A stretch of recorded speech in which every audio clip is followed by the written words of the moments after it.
The revival hour again. Midnight service. Come on. We said it last week. This is the hour of power.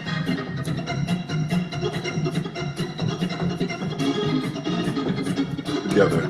All over this auditorium.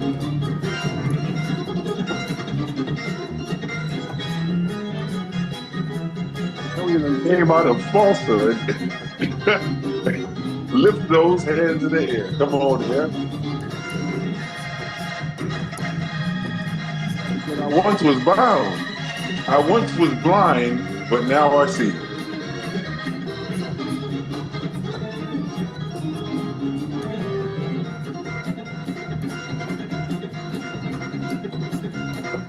They said to me,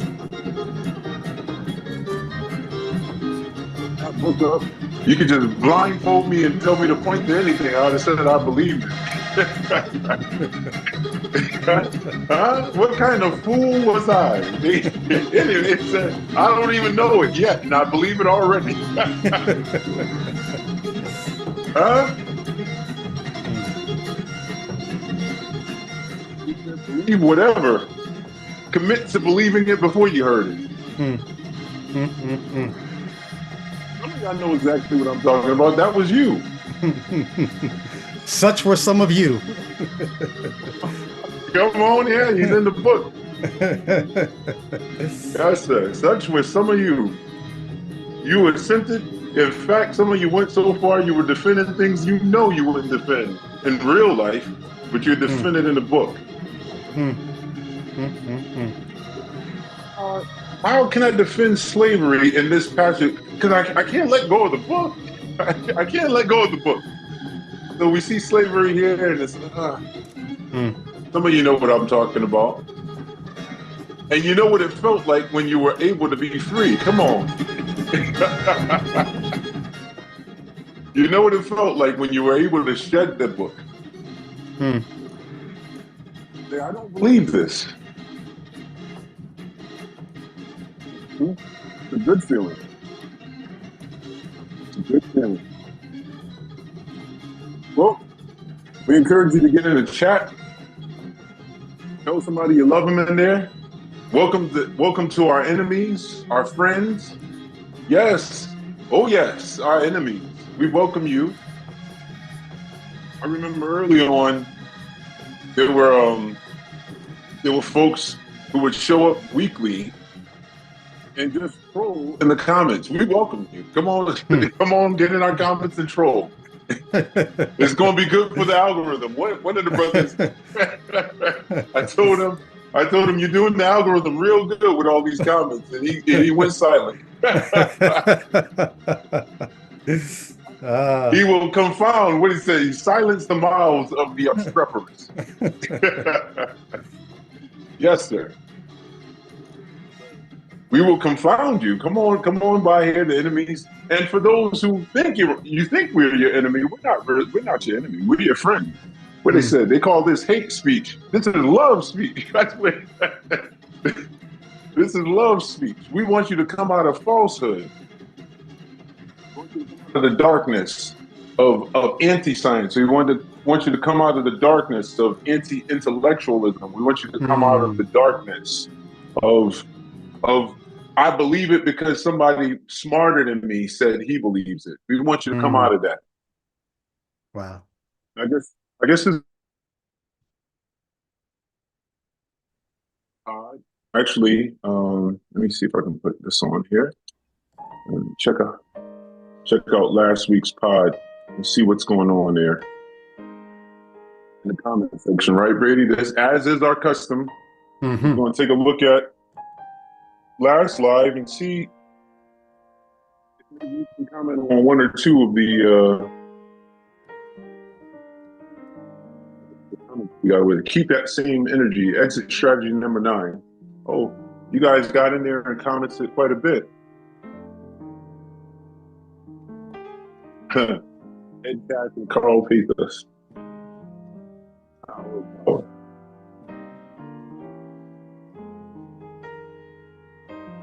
Oh yes, I remember the one brother who asked for some books. got in there and made some suggestions. You could go there if you're interested in some books on the history of people prior Hmm. to the enslavement of West and Central Africans in the Middle Passage. I made a comment under what's his. Let's see if I can shout him out. Where is he at? He calls himself Shane Kid 88, 86. Shane Kid 86. Yeah, that's my guy, Shane Kidd. What up, Shane? If you came back again this week. Thanks for dropping by and a helpful question there. I dropped in a couple books there.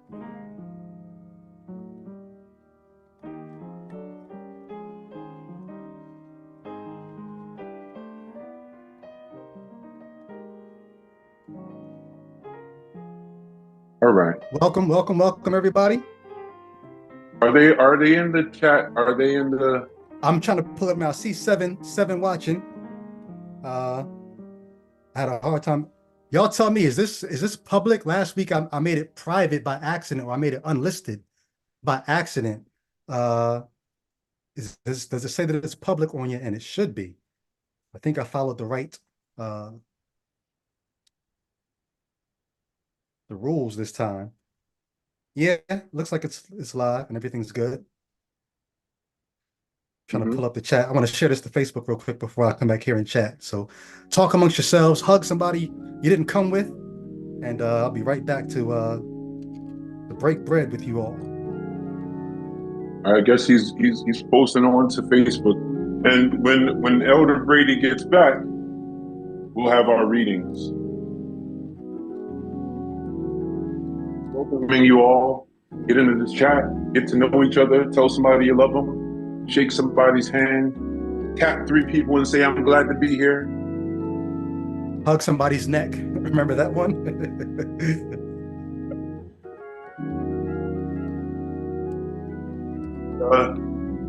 Appropriately, I guess. They'll greet one another with a holy kiss. I guess some brother, some brother somewhere still do that. But yeah, you can get in the chat and just show some love and just be an illustration of the fact that the love can be shown without uh, attributing it to some supernatural agency. That you can get in, you can get along with folks and love them for reasons that have nothing to do with the intervention of some other personality into your life. I get out there and show people that you are the same person. The best stuff you can do as a deconvert is show people that, look, I'm literally the same person. The same person you used to pray with. Yeah. All right. Oh, let me pull up some.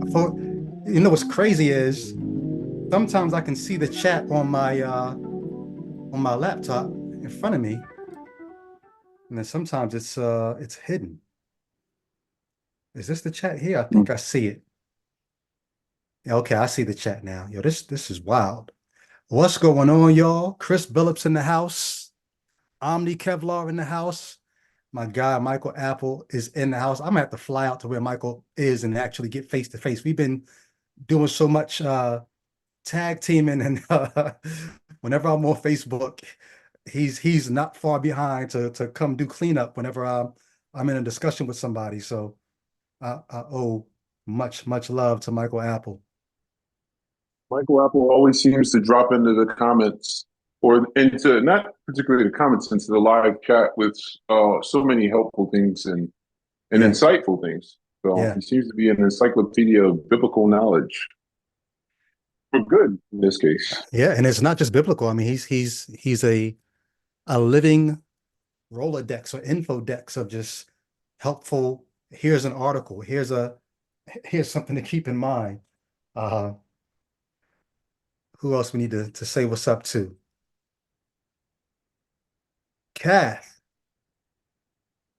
what's going on? Late for church? Ooh, I used to have a joke I used to say as a Christian. Ooh, wait till God finds out. the joke was, of course, he already knows, but Yeah. the more I deconverted, the less funny that joke became. Like, the God who's got to find out. You see that in scripture, right? Him testing people. Now I know that you that you obey me, that you love me. Now I know that you. Well, what do you mean? Now I know. Um, and we used to clean it up and say that was phenomenological language. God Oh knew. He yeah. just wanted to experience your faithfulness. Yeah. Well, No. that's the old what they said. Oh, he was anthropopathic language. They would say when Yeah. he said, "Oh, he regretted." And was it Genesis 6? He regretted he made man. Yeah. They said, "Oh, that's anthropopathic language. There's no way he actually had regret. I mean, that doesn't make sense. It wouldn't cohere with an omniscience, Yeah. you know." And yeah, you can't possibly know. I guess they themselves saw that there was a problem, and those are the kinds of negotiations. As who'd you Yeah. say? Captain You Dan. you call him Captain Dan. Always Yeah. points out Yeah. the negotiations one has to make. Yeah. And it's once you see that principle, that truth, the idea that there are certain things that you can highlight and emphasize, then I start to finally understand his approach where he said, well, why can't we do these things, make these negotiations in ways Hmm. that are more liberal? Yeah. Why do we always err toward the side of being exclusionary Well, if you look at what and the rabbis did do that. They did make, these navigations in the direction of the more liberal, the more uh we don't have to always end with the God we imagined. We can end up with a very different kind of being, and we're just trying to be faithful to what we see in the text. I got to give a yeah. shout out, Pragmatic Crystal. What's up? When I saw Kath there, I was like, "Is that Aunt Kathy?" And she cleared it up. Yes, that is Aunt Kathy. What's up? Oz's aunt, aka Oz's aunt, but Aunt Kathy. She's been around since day one. The second uh, my deconversion became public, and cats in the online atheist community caught wind of it, Aunt Kathy was right there supporting. Felt like my Mm-hmm. own aunt. I have an Aunt Kathy, but she actually does support me, but she would not be a fan of my deconversion, but she supports me nonetheless. So yes, yes, yes, yes. Are we ready We for got the Janine who commented that she says she loves the organ music and it okay? hits deep sometimes, so that's good stuff. Yeah, I'm glad to deliver. Yeah. But we're gonna get into the writings, I guess now, right? Yes, yes. And I will give a shout out to you guys. Anybody who's tuning in, this is a call-in show. At some point, we don't do that for the bulk of the time. Sort of the last maybe 20 minutes, half hour, we want to take some calls. So take the number down. You look at Jaywitt's uh, uh, profile there. You can see the number to call in and then the ID that you need if you want to call in and chime in, particularly if you are looking at the front door. You're thinking about leaving this faith, even though you said you never leave. Where he leads, I will follow. You were going to die for Christ. Till you the day you die, you were going to follow. But now you're looking, saying, this doesn't seem this is not what I signed up for. Um, we're inviting you to call in. But then if there's anybody who does get sparked by the conversation, and you feel like you're kind of looking back at that front door from the outside, but this conversation is helping you to do that, we invite those calls as well. But we want to keep the lines clear for people who are inside looking at the front door. But that being said, also anybody who's thinking about being generous, we're going to pass the plate, but the plate is always before you. You can super chat a question or comment, $1, $5, $10, $3, whatever you want, super chat. That helps us to prepare for a certain cost we're going to have and even keeping this thing going, whether it be buying software or getting this, podcast up on other platforms. Sometimes that costs or whatever. But yeah, we appreciate the super chats. If you want your comment read or question read and addressed, super chat it in. That being said, Jay, but you want to hit us with our first reading from the writings? Yeah. Just a little comment, I guess, on your last comment, if I may. We are working, right, Brady. We're actively working on trying to get this podcast up on the other major DSPs, Yes. right? So the So exit strategy will not necessarily be live on those platforms, but our regular content with me, Al, and Jay Witt, that will be going up weekly on regular podcast platforms. So yeah, indeed. yeah. So the first writing is from David Hume. Again, he's a favorite of mine.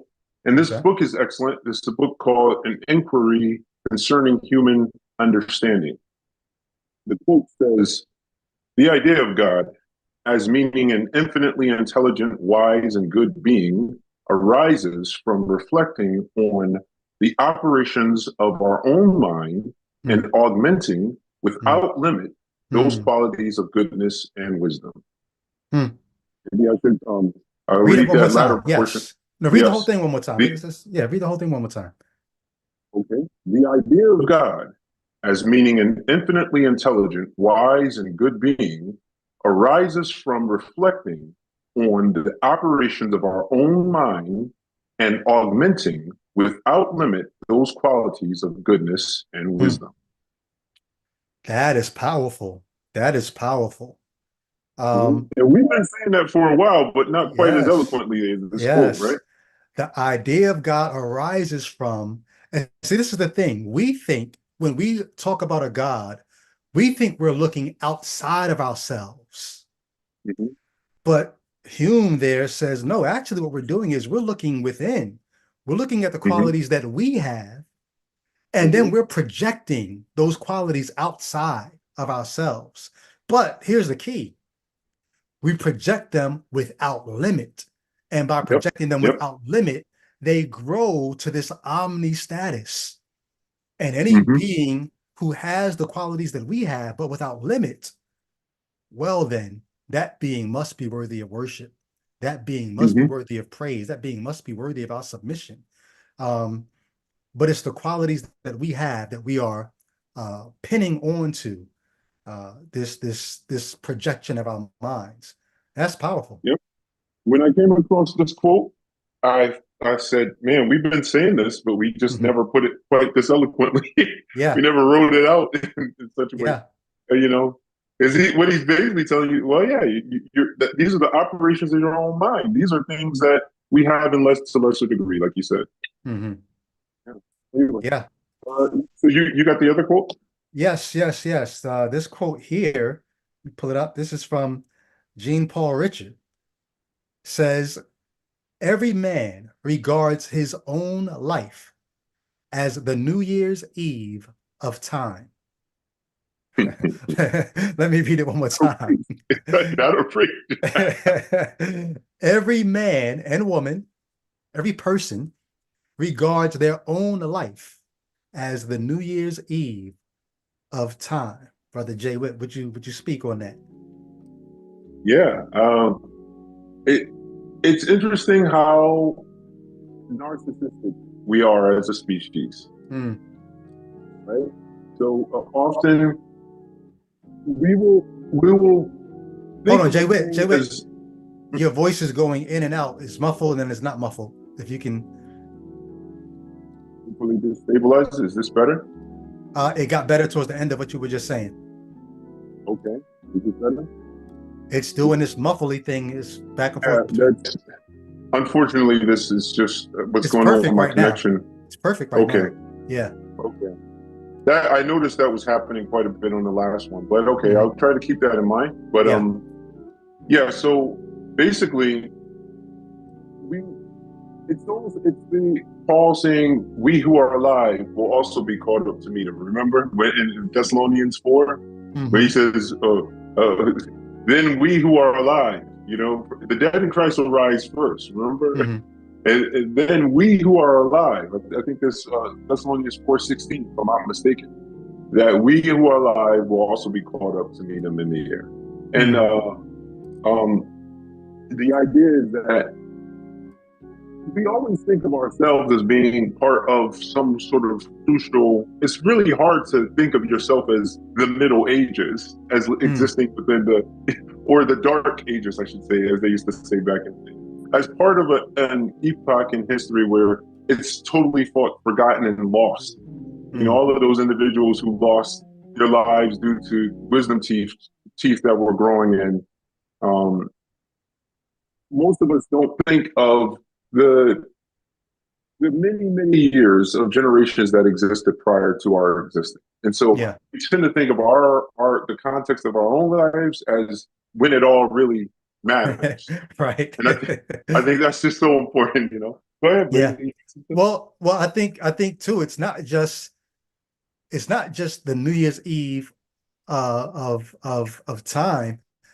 Mm-hmm, When you think about that, even when you read the Bible, like what mm-hmm, Paul, the verse that you just talked about, he's warning people about present situations that they're in. He says, we will not all sleep. They're talking to people who are alive at that time, warning them about, what's coming and how imminent the return of Christ is and all that. Here we are 2,000 years later, but like you mm-hmm, said, because of the narcissism, mm-hmm. we read these 2,000-year-old sayings and think they've got to be We who are talking, alive. we who are alive right now, they've got to be talking to Mm-hmm, me about my life and what I should expect. Like it mm-hmm, really is a narcissistic and myopic view to think that mm-hmm, there's no real history before us, nor will there mm-hmm. be any real time after us. It's our life that matters right now. So yeah, Yeah, he's coming back in our lifetime, right? yeah, Yeah. yeah. And yeah, so how fitting and apropos that we should have a quote like this Hmm. by Richter on the day after New Year's Day. You know, Right. it's a fitting quote for today. So happy Yeah, New Year to all of you listeners. We're wishing you yeah, a happy New Year. May this be a good one. yeah. And may it be Uh, a one of reflection and not the kind of narcissism and solipsism, hmm. you know, that we often address here on this Yeah. pod. You know? I'm curious, since you brought that up, Jay Witt, do you do New Year's resolutions or do you just keep it moving? No, no, no. I mean, I try to think of a new day resolution, and that's usually just the objectives for each given day. You know, I Okay. try to keep it, yeah, Sufficient unto the day is the trouble thereof, huh? yeah. That's the hey, you're still in one that we can use for another. That's one of the writings we can use later on, right? Yeah. Yeah. What's interesting? Sometimes I do New Year's resolutions, but I'm just going to be honest. I had such a great year last year. I don't have any resolutions. If anything, I want a repeat of 2023. So not a resolution, not like just a like repeat. Like let's do that again. Um, so yeah. Uh, so there's a few ways we can go. I titled this episode today, "The God of Coincidence." Hmm. Um, we talked about this on the regular podcast quite a few times especially when we talked about prayer. We talked about God's answers to prayer and how statistically uh, untrustworthy the track record is, and Hmm. how much more bleak God's track record would be if you only prayed about the things that were completely outside of your control. Hmm. If you only had to trust God for those things, you would see how little quote unquote God comes up. Um, or how little God comes through. But because a lot of the things you pray for are things that you and the people around you can actually accomplish on your own, but you give God credit for those things, God looks much more successful. Yeah. But then there It's, are things, okay. it's the old pray that God will give the doctor wisdom. It's like, well, he could actually just bypass the need for the for the doctor Yeah. if he chose, you know, if he chose Yeah. to. Wow, think about pray that God will give the doctor wisdom and guide the doctor's hand. Like if God was going to do all that, like you said, God could just do what the doctor was going to do and remove the middleman to make sure. What is Yeah. doesn't Paul say the reason why faith is important in the salvation scheme is so that no man could boast? Yeah. If Yeah. if Yeah. God was so if God was so concerned about no one being able to boast, wouldn't Yeah. he just remove the doctor and remove the people who are answering your prayers by giving you $20 this week when you need the gas money? If God was so concerned about getting all that praise, and no one boasting, why are all these intermediaries in the picture? It's something to We think might about. have a we may have an entirely new podcast in that because Mm, there's something about that just that whole setup of I'm praying that God will give the doctor the wisdom to do the operation. There's something about that that speaks to the entirety of the need for revelation, the mm, need to, like the need that you should go to this book that has all these errors in it and mm. that's cobbled together and so forth. It's the same, it's the same idea. It's like, well, he could be, obviously, Yeah. he can do anything. He could be much more direct with his community, but he's chosen to use the weakness Mm, of a doctor's hand. And so we should pray that he gives the doctor the wisdom instead of just doing it himself because he's yeah. all wise, right? But Yeah. if we do that, then we're setting ourselves up to have nothing happen, and we know we can't have that happen. So, Well, there's a movie that's very popular right now, and I'm gonna give half my comment now and bring it back later on. But the movie that's very popular right now is Leave the World Behind. And mm, I won't spoil it, but there's a very important conversation in there between Julia Roberts and Mahershala Ali, where I mean all this chaotic stuff is happening. The power grid goes down, ships are washing up on shore because they don't have navigation. There's all kinds of crazy things are happening. It's kind of end of the world stuff. And they have a conversation about who's behind this. Is it hackers? Is it Russia? Is it China? They have a conversation about who's behind all this. And then, you start getting into these like conspiracy theories. But then Mahershala Ali has an answer to a question of who's behind it all that I think is really the point of the movie. And I think it's going to end up being the point of this podcast as we get further. And so I'm going to come back to that later on. mm-hmm. Um, but that being said, we're going to dive into a video clip, very short video clip. You want to set it up or just uh, dive in? What do you think? let's dive in. I think we can dive in on this one because Okay. it's related directly to what we were just discussing. Okay. So let's check out this video clip here and then we will discuss. Let me make sure I'm sharing.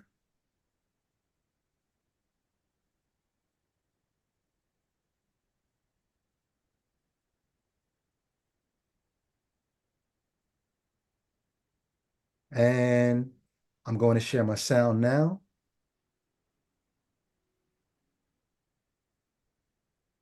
Give me one sec. Let me know if you don't hear this in a second. Mm-hmm. Do you see it? Sure. Okay. So I'm going to play it and let me know if you don't hear it. Here he goes. Yeah, I don't believe in God. Zero church, zero anything. I don't read the Bible, but I sit there, started praying 3 times a day. My prayer started like this. God, I don't believe in you. I think it's fake. I think it's for weak people. But if you're out there, I want to know something. My girl and I, we're in the car. We're having a big fight. She leaves. I say, God, I haven't spoken to my mom for 5 years, but if you exist, I would love to talk to my mom. 30 seconds later, I get a call from a block number. I don't want to answer the phone. And it's my mom crying. Why are you crying? She says, I got the feeling you were in pain. I hang up the phone. I sat in that car that night, chills all over my body. I'm like, oh my God, either this is ironic or this is real, but the level of coincidence is a little too real. I chose to believe it was God and he has my back and he's had my back from day one. That level of confidence I got from that moment that somebody was watching me and had my back is the reason why I am where I'm at today. I make my decisions purely knowing he has my back. And if you ask me what's one of my biggest fears, is losing his favor. Because to me, in life, when you get a person that has your back, you take that for granted, you're a fool. This is the first time you've seen this. I'm eager to hear what you got to say. Well, wow. Wow, wow, wow. Right? This will preach. This will preach. I laugh at the end because I just talk about coincidence, right?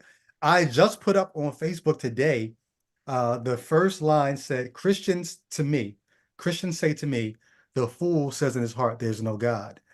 And then my response to the Christians was, it's a bit pot calling the kettle black to call me a fool when the source that you even got that quote from has what you would probably call foolish ideas if you were forced to take it literally. A dome in the sky Mhm. separating the waters above from the waters below and things like that. If you were forced to take that literally, you would think that foolish, but you're using that book to call me a fool. So this guy ends this clip by saying, you know, to turn your back or to willfully lose the favor of someone who's looking out for you, you'd have to be a fool. There are Christians who would say to me, we might play a clip in a little while of a Christian who I think is saying to me this very day, today, in a very creative way, a Christian said to me, basically, well, I'll save that for later, but Christians say to me quite often, you're a fool. You left God for what? For science? You left God for what? For whatever. So there's a lot in what this guy just said, but the coincidences, right? If I wanted to, I could take this as this must be God speaking to me because I just put up a clip. I mean, I just put up a post about being a fool on Facebook. And now this guy comes and says this, maybe this is God speaking to me right now. That's a coincidence. But I'll slow down before I get there. I can understand why somebody who's looking for answers, looking for a sign. This guy says, I haven't talked to my mother in 5 years. And then he says, and I said, God, if you're real, I'd like to talk to my mother. And then 30 seconds later, blow, she calls. Come on, that's too much of a coincidence. And that's too much. I get that. I'm not unfeeling or unthinking or so skeptical that I can't look at that and say, no, that's crazy, yo. Like, I get it. I get it. Several things, being a skeptical individual, I will say though, one, I don't know that what he's saying is true. I don't know whether or not he's spicing up the details. It could have been 30 seconds later he got the call. It could have been 30 minutes. Could have been 30 days. I don't know. I've seen people spice up details and they just know it's a better story if I make it a little more unbelievable. But I swear to you that is true. I can't impugn his motives, but we do. Yeah, and eyewitness testimony is historically unreliable. Like, it is really, in courts, they've found that on just basic details, sometimes depending on, I was just listening to a case recently where there was a man who was diabetic he was somewhere in the South. And when he got pulled over, hopefully you don't lose your point while I'm making this. I'm just quickly going to get in. This has to do with people's recollection of events. Well, needless to say, the woman got out of her car, confronting him because she thought he had engaged in a hit and run. And she ends up shooting him and killing him. But her recollection of events, they did not, they weren't basically corroborated or by the testimony of the eyewitnesses. But some of the eyewitnesses' testimony conflicted with each other. So you see what I'm saying? So that became, and it happens all the time in court. Right. Your experience or your recollection of your experience is not necessarily an indication of what really happened. Exactly. Yeah, that's the long way of saying it. Yeah. It's the way you recollect it. So sometimes the way you orient it in your mind after the fact, you orient it in a way where it makes sense of whatever you experience too. So sometimes you might make it like you were saying. Yeah. But and then the other factors too, like you may not have talked to your mother in 5 years, but have you talked to your brothers or your sisters or your cousins or your aunts? Have you relayed to them the troubles that you've been going through in your relationship? Could any of them have relayed to your mother the fact that you're not happy right now because of what's going on? And the timing of you saying, I wish I could talk to my mom, God, if you're real, let it happen, and in 30 seconds, the timing is crazy, like if that really happened. But the idea that your mother's thinking that you're in pain, you don't know why she's thinking that. You don't know what transpired to get her to think that you might be in pain. So I'm just saying that to say it may not be as crazy a coincidence as you're making it seem. It absolutely isn't. Right. It isn't. If after 4 years, you put a blindfold on him and told him to put his finger on a large calendar on any given day, he could have probably said the same thing. Because after a certain amount of time, if his mother loves him, She's going to probably eventually call him. And on any given day, he's probably going to be thinking, I'd like to speak to my mother. I mean, this is your mother. Yeah. It's not like you're going to go months without thinking about her. And you will be able to somehow say, well, you know, I just was thinking of her 2 days. Well, you don't say it's been 4 years. So there's several problems, though, with that being and this is why I believe in God.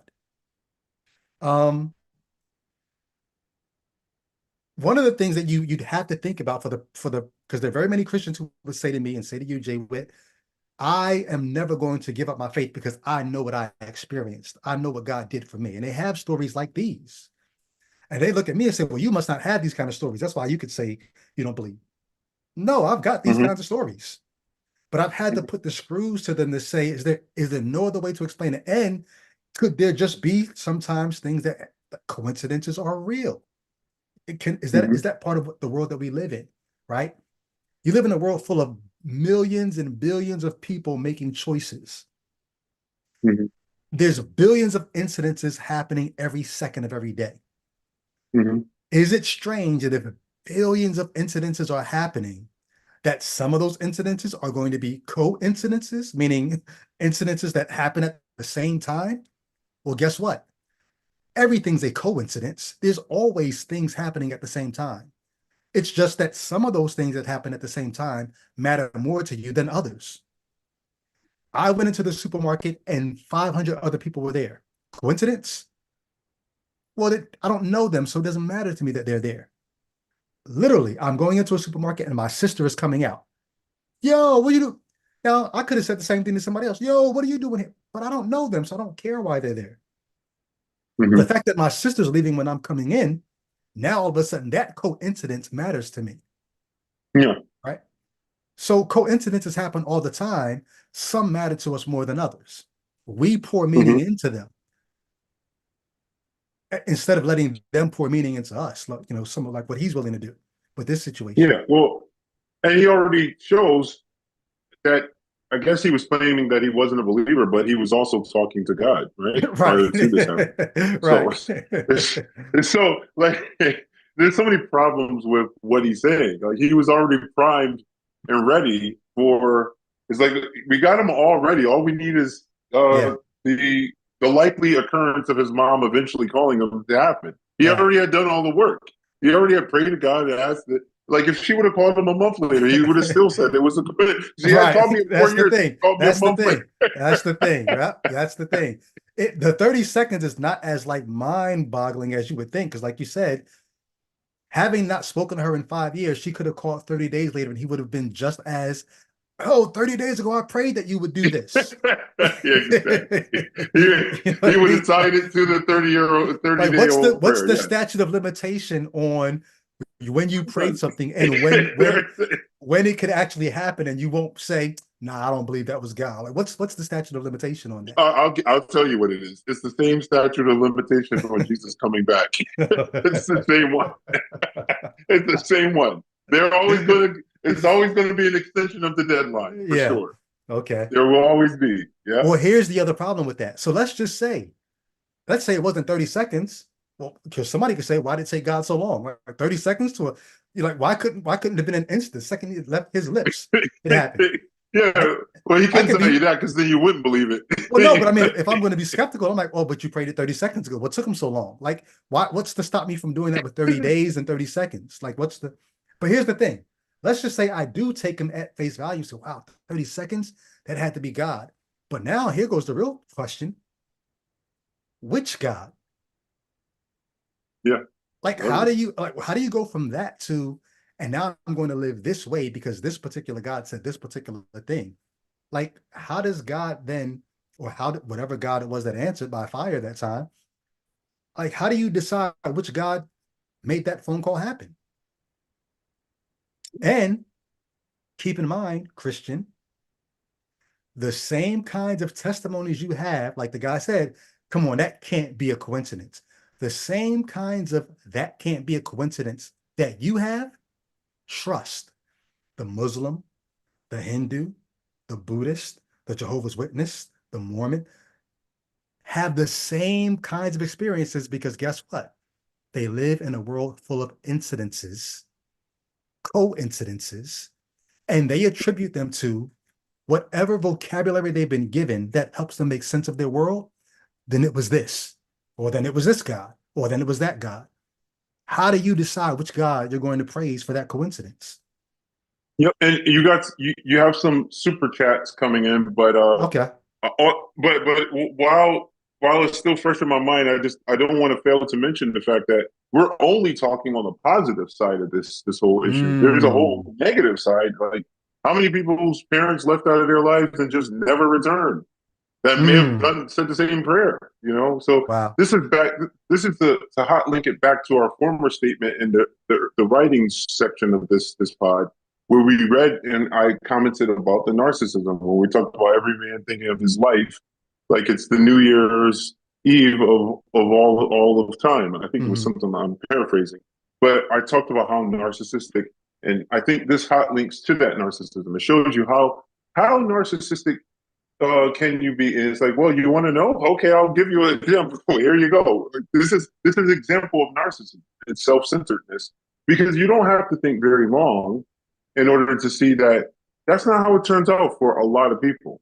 Yeah. I would say there's a ton of people who are estranged from relatives they never get reunited with, that the relative dies. What of that situation? You know? Yeah. So you have to it's a special pleading for your case. You have to assume that God has a particular love for you.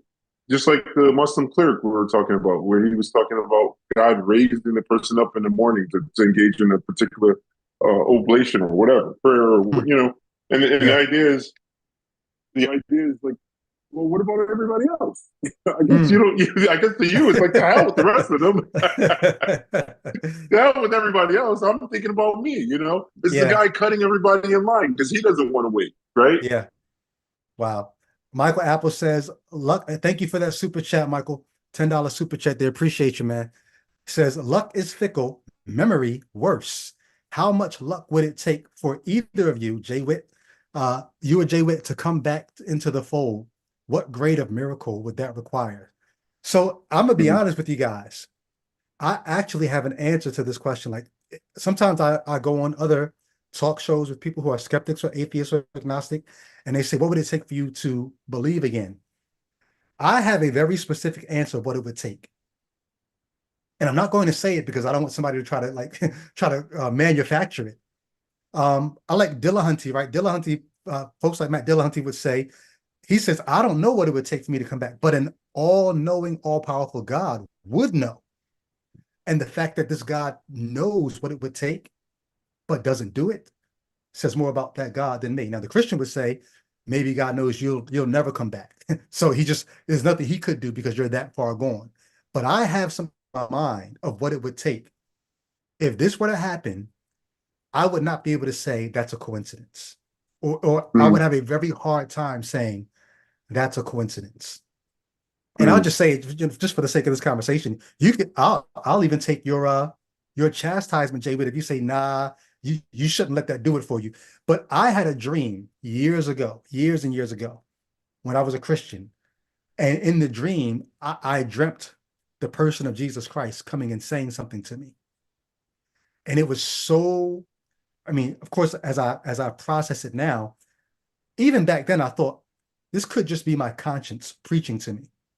But in the dream, it was Jesus saying, if someone were to come to me and say to me, Brady, thus says the Lord, and give me word for word what was in that dream, I would have no ability to say that's just a coincidence. I'd be like, yo, I don't know how I'm gonna get myself back to believing the Bible, but something has to be. Like, I would feel like this dude with the phone call from his mother. I'm just being honest. Yeah, well, every man is allowed to be unwise at least once in his life, I guess. As far as I'm concerned, I mean, you say, what would it take for me to believe that the story of Snow White and the Seven Dwarves was real?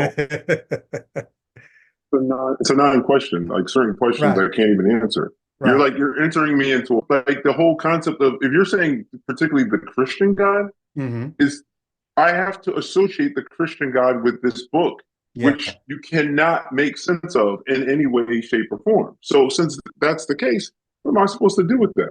Right. Well, but see, that's what my answer is. I didn't say it in this short of a term, but what I'm really saying is that world would have to invade my world in order for me to believe it.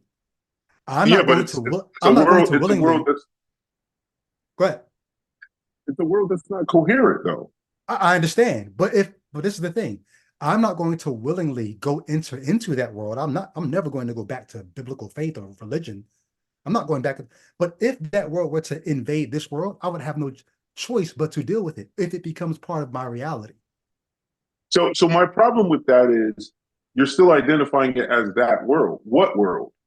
It's a make-believe literary world. But if the make-believe literary world, if you wake up in Jumanji, right, you've got to play the game to even survive. Like if that world becomes the world, there's no chance of that. But if that were to happen, Jumanji is actually cohesive. The Bible is. I'm so serious. The Bible is I not. got you. I got you. It's not a cohesive set of documents. So there's not. I can't even click. Like, okay, if it were J.R. Tolkien's, whatever, yes, that's a cohesive world because it's written by one author. But what we have is a book with stories that have contradicting Right. tales. Go ahead. So I mean, what I'm saying is there's no returning to that. And Yeah, there's no that turning to life. There's really no yeah. chance of this. But I'm saying that's the only way for me to get my mind into even dealing with it as reality is if it becomes reality. Yeah. That's all I'm saying. Okay. That's all I'm saying. Yep. Uh, Someone else sent a yeah, I super got it. chat Yeah, yeah. earlier. Yeah. Errol Okay. Walker, Got I it. saw that. I just was about to say, Errol Walker, I saw your chat. If you don't have to run real quick, we're going to address that in a moment. We're going to get to that. I saw that chat from Errol Walker. I'm just reading through some of these chats to see if there's anything else I'm missing before I go back up to that one. I'm going to share this. So we're talking about the God of coincidence, right? Mm-hmm. There's several things. I'm going to share a couple pictures. This is from a friend of mine on Facebook. If you all are familiar with apostasy, this is Stacy. She's got a podcast, and she's got a podcast with the Stacy and her mom podcast, where they both deconverted and Mm-hmm. are talking about their unfaith now. But she posted this on Facebook just the other day, and I just thought it was worth sharing and talking about here. I was the first person that commented on it, so um, can I get back to it? That's the question. Sorry. While Brady is doing that, we want to thank you guys for the super chats. You've been being generous today. Hopefully, this will help us to get the pod on some of those DSPs even a little faster. Um, I'm glad that our comment section here, the chat section is looking really, really hefty. I can't even keep up with the comments today. He's All adding to right. the church. You see this on the screen? Yes, I see it. Yes, All right. yes. So Stacy said this 3 days ago. She says, our family from Australia is visiting our local ski hill and rented a condo for a week. Of the hundreds of rentals available, they randomly picked the exact same one we rented 2 years ago when I officially said the words, I don't believe in God, to my husband. Never did I think I would return to that exact place that became such a special memory for me. And I was the first one to respond and say, now, doesn't that prove God is real? Um, but think about that. Mm-hmm. So she's just looking at, just what's going on in her world. And she says, I mean, come on. Out of the hundreds of rentals they got the exact same one. Like the Christian would look at that and say, come on, that had to be God, right? That had to be something. Come on, that doesn't just happen. But coincidences actually happen in this life. Yeah, we have a word for it. It's called coincidence. So, but what about when the odds are severely against your coincidence? I'm going to share one more. I told you about this one, but I just want to share because I just think this is funny. Right? I play Words with Friends. Okay. I'm a Words with Friends addict. I'm just going to be honest. Sometimes I have to like stop myself from playing around with words with friends when I'm driving. Like I'm that much in words with friends. Confess your sins one to another. So I'm going to share this. If you play words with friends, you're gonna know how improbable what I'm about to show you actually is. Okay. Um, where did I lose it? Where's it at? Okay.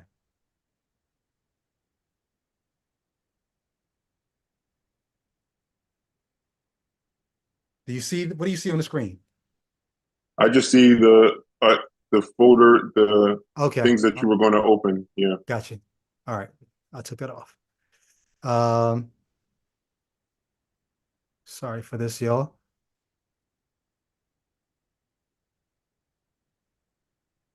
Okay. You should see my words with friends palette now. You see that? Yes. All right. Let me explain what you're watching for those who are not initiated. This down here, can you see my cursor? Can you see my cursor moving back and forth? Absolutely. Absolutely. Okay. All right. So up here is where we play the game. All right. You choose letters from your tile row down here. And normally down here you have, X, R, Q, V, T. You just got a bunch of letters. You start the game with, I think, 60 letters or something like that, 50 letters. And you're getting them randomly. Randomly. Now, every once in a while, you might like up here, you can go up here and chat to your opponent. And sometimes me and this guy will tell each other, like, yo, I'm probably going to lose this game. I have all the vowels. And then one of us will laugh, like, I need those vowels. Put them back in the tile bank. You can't put them back. If you have them, you're stuck with them until you play them. So I might have like a E, a I, O, a U, or whatever, and I'm waiting for consonants. But never, ever has this happened. Out of all the letters I could have possibly got, look down here. I have all the I's. There could be like two Mhm. Q's, four S's, three V's, 10 E's, six O's. This game had 10 I's. I had all of these. I had this I here. I had this I here. Every I that this particular round was going to give us, I got all of them randomly. Mhm. This, like, now I could have looked at this and said, come on now. What are the odds? Now, I'm sure there's a mathematician somewhere who could calculate the odds of me getting all, and I didn't get them all at once. I played a couple because all the red are words that I played, right? I played Fuelers, I played Mark, so I didn't get all the I's at once. But at some point in the game, early in the game, I ended up with all the I's. What are the odds of that? And I'm just saying this to say, to the person who's willing to look at the coincidences in your life and say, but come on, that can't just be coincidences. Those can't just be coincidences. No, guess what? They can be. The weirdest things sometimes happen. And you can attribute them to a deity. You could put the pieces together and say, that can't just be luck. That can't just be. But live long enough and you'll see things happen that make you say, oh man, like the Muslim who has these strange coincidences and thanks Allah for them. Is your God, Christian, responsible for blessing, especially if it's a good coincidence, for blessing these Muslims with those strange coincidences? And if so, why is your God encouraging the faith of someone who's not a Christian? Like, these are some of the things that you have to think about if you're going to go this route of saying, no, um, this is too coincidental to be random or to be a coincidence. Yeah. My only question to people who start pointing to coincidences, they'll point to a coincidence, and I'll say, "Where are you heading with this? Hmm. Like, why are we going there with it?" Yeah. You know what I mean? The conclusion you draw from the coincidences tells me more about you and what you want to believe than it does about what the coincidence actually means. Because I almost feel like the coincidence is an empty thing in of itself. It's sort of it's not taking a position because it's Mm, I can't reify a coincidence in that way and ascribe some sort of meaning or direction, make it an entity that has a desire for telos. mm, It's just a coincidence. It's just there. yeah. It's a blank slate and it's open to you to impose on it whatever meaning or whatever non-meaning you would. And generally speaking, things we don't value, the kinds of I think I may have talked to you about this before, even an accident, some sense is a coincidence. You know, your car happened to be in the same place as my car. Right. So Right. but you don't see people ascribing great meanings to that because it's just a huge inconvenience, you know. Especially Mm, when they end up with whiplash or a broken back or something, they're just like, all right. yeah.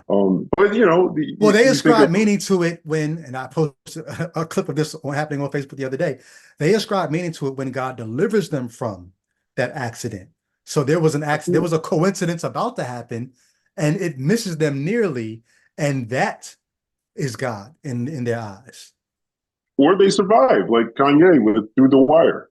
Yeah, You know, yeah. God must have had a plan. He let you survive. But how many other people die a day in accidents on the highway? Yeah. Mm. You know, I guess they don't. I guess God doesn't give a shit about them. Like you got fatherless kids and husbandless wives, and you Mm. know, grandfathers cut off on the day before Christmas. I mean, these are things that probably just happened within Mm. a week. Like Wow. there's tons of people. They're like, oh, you know, I know the holidays are time for people who feel sad who lost loved ones and stuff.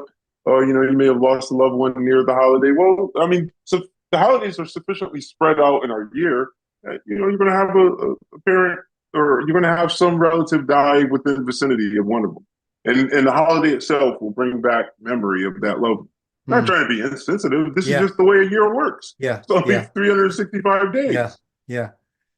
It's the conspiratorial thinking that, Mm-hmm. and once again, I do think it's an evolutionary, uh, at some point, there's a benefit to it because all you're really doing is you're looking for causes for effects. You see the effects, you want to know the Mm-hmm. cause, and you're not necessarily willing to just say that there's no cause or that the cause is out of your control.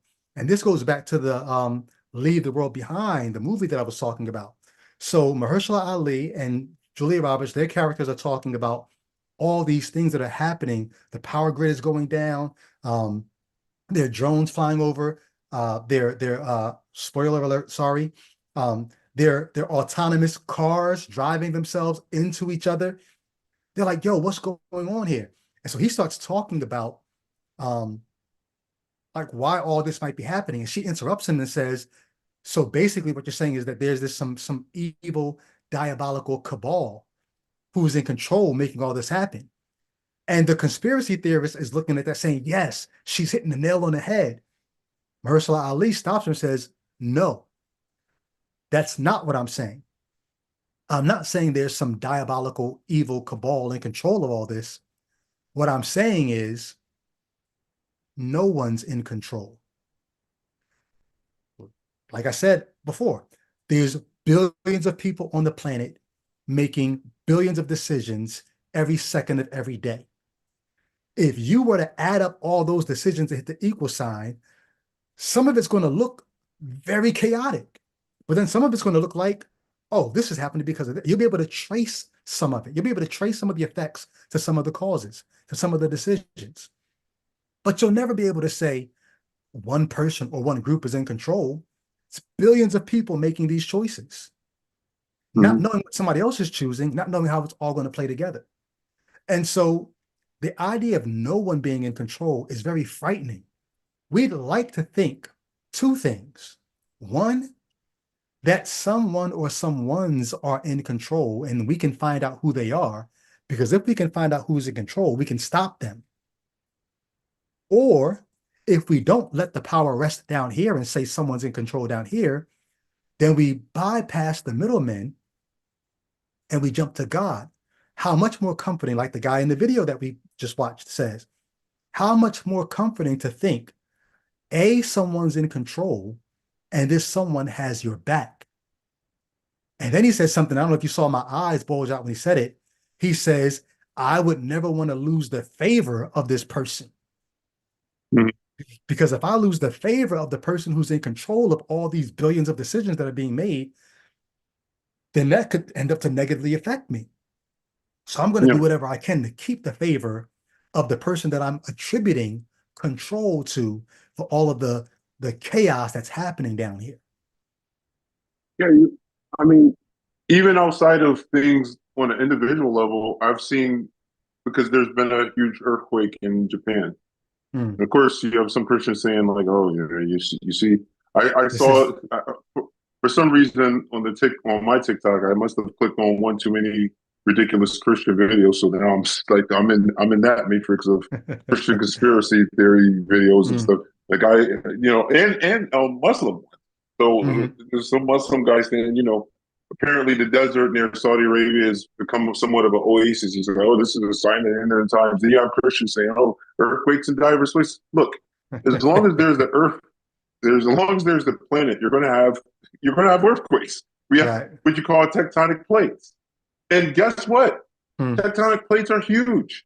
So Hmm. if you have an earthquake in one area of the world, it's not necessarily a sign that Jesus is coming back, because the earthquake then happens in another part of the world within days or something, because the plates are Right. moving. You have geological activity happening. Hmm. So it's but just think about how banal it is to Yeah. just think of how uncreative your deity had to be to predict that there were going to be earthquakes. It's like saying that people are going to be taking shits, and then I'm going to come back. You know what? I can guarantee you that's going to happen in the future. Well, and this is what I want the Christian to think about. Like, we're not just sitting here trying to make fun. I was a Christian. Jay Witt was a Christian for decades. Like, I believed these things, but at some point you realize, like, oh, what the ancients were doing, what they were trying to do was they were trying to make sense of their world and give themselves a sense that someone was in control of all the things that they could not control.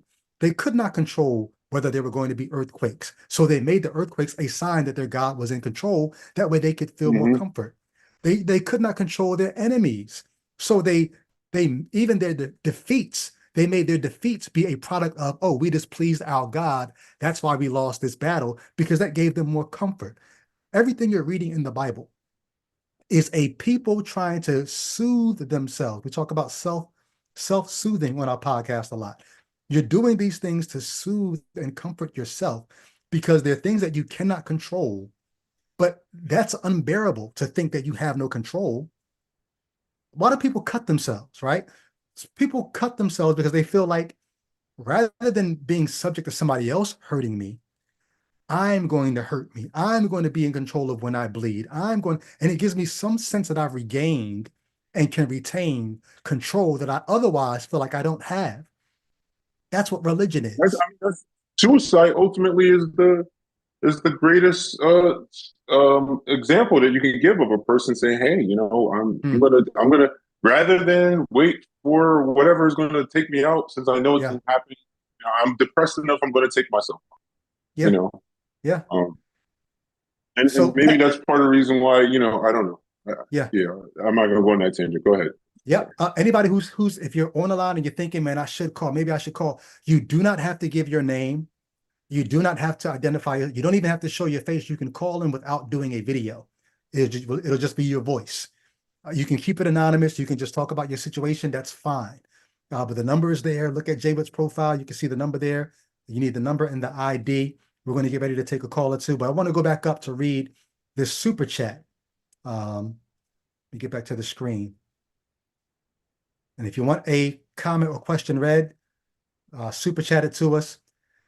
Errol Walker says, thank you for your super chat, first of all. $9.99. We definitely appreciate that. Says, my wife outed to her sister and her pastor husband. So this is a family here who at one point everybody here is Christian, right? He says, my wife came out to her sister and her pastor husband. And on this show, the whole idea of being outed or outing yourself or coming out, We're not typically talking about homosexuality coming out on this show. We're talking about coming out to people around you as an unbeliever. I do not believe in God anymore. So his wife outed herself to her sister and her pastor husband. Errol says, I know the call is coming real soon, meaning they're going to call. I know I need to be ready. Any advice? I have questions, but I don't know how to put it all together. Love the show. Thank you for the super chat for sure. Jay, any thoughts? I was reading, so I didn't get a chance to think it through, but as you heard that, any thoughts? He says, I know I need to be ready. I have questions, but don't know how to put it all together. It may be helpful to know what some of those questions are. If you want, you could throw them in the chat. But any advice? The call is coming. I mean, if this may sound like it's not terrifically insightful, but being true to oneself is the best thing that when I would hate to try to give you talking points that you haven't really absorbed or that you don't really believe even, and then say, hey, present this to them. You know, in other words, I feel like being honest, trusting that you can articulate what it is that you believe and why it is that you believe it is the best thing you can do in this situation, because I don't really think there's a one size fit all way. I don't know who these people are. I don't know how abrasive they are. I don't know how much you got. See, for me, the amount you value the relationship might determine how you speak to the person. Mm-hmm. If you don't really value the situation that much, and you're good if you guys never speak again, maybe you want to be just as blunt and straightforward. Now, on the other hand, there are some people who you might not even want to know that you're a non-believer, and if they do find out, you want to keep it as mild and non-abrasive as possible. So, I think all of those things are things to keep in mind. Some people would say, hey, I wouldn't advise this, Jay Witt. I wouldn't advise you. I wouldn't advise a person. I'd advise I'm one. I'm one. Yeah, but I just don't believe. Like, I gave up dogmatism after I left the religion. So all I can do is say, hey, these are really bad ideas in this book. But in terms of how you live your life, you have to decide how you live your life. I'm not here to tell you. I mean, you have to decide what you think is right for you and how you're going to be happiest. And what makes me happiest is for sure not going to be what makes necessarily everybody else in the world happiest. And so I'm basically the opposite of Paul. Paul wanted everybody to be like them. And I guess this person is saying the wife outed him. So I don't know. So I guess he's been outed by his wife. I guess that's what Penny Marsh is saying in the comments. Well, if the wife outed him, then I don't know. You don't have to have conversations you don't want to have. That's true. I agree with you on that. Yeah, I agree with you on that. But I do think, so I'm different than Jay Witt, of course, because he's in the witness protection program, and here I am with my face all over the internet. Jay Witt does have people that he says, I don't even want these people to know that I'm an unbeliever. It would ruin the relationship. I'm not saying this against anybody who would take that approach, because like Jay Witt said, different strokes for different folks. I'm the type where I want all of my relationships to be as authentic as possible. And if somebody's going to know me and be in my world, I want them to know me. And if the thing that they know, like, now granted, that's not to say I don't have my secrets, because there's some people who are probably watching and saying, Brady, but you haven't told people, this about yourself or that about yourself. True. All right. But that's one thing. It's different if you're thinking things about me that are not true. It's one thing if there are things that are true about me that you just don't know yet. Maybe you'll find out in time. That's one thing. But to have you thinking things that are not true about me, such as thinking that I believe something that I don't. And maybe it's the part of me that just likes social experiments. There's a part of me that really just wants to see, what will you do if you find out I don't agree with you on that? And so I am more prone to put where I am out there, because I want to see, like, how human are we willing to be to each other? If you find out I don't agree with you about that, am I still human in your eyes? Am I still worthy of your love and your respect and if not, why not? And maybe it even challenges you to grow as a person, to figure out how you're going to love someone like me, knowing I don't believe in that anymore. So that's sort of where I am. But in terms of dealing with that situation, once again, like Jay was said, not to give a cookie cutter response, is not a one size fits all, but I do think it's worthwhile for you to determine like how out there, how out front do you want to be? What kinds of conversations do you want to have? You may want to stiff arm people and say, hey, because they used to say, don't talk about religion and politics. You might have a policy that says, hey, for the sake of relationship, we're not going to talk about that. Yes, my wife was right. I don't believe anymore. We don't believe anymore. But I'm not going to talk about that. You could take that approach. Or you could take the counter apologist approach that says, hey, as a believer, I was trained to always be ready to give an answer for the hope that I have. Well, now as an unbeliever, I want to always be ready to give a reason for the fact that I don't have that hope anymore. I think it's really just a matter of knowing how you want to live your life. I determined when I became a public unbeliever that I was going to be public, that I owed it to people to be public because I was so public with my proclamation. And I didn't want anybody else to go through what I went through in silence, suffering. So I said, I'm going to remain public. I'm going to cut through the bushes and clear a way for other people to be able to come out to their loved ones. I'm going to clear that headway. I determined that before I went out. I don't know if you had a chance to make that decision if somebody outed you, but I do think this is that time when you have to decide, are you going to be public? Are you going to be vocal? Are you going to be inviting?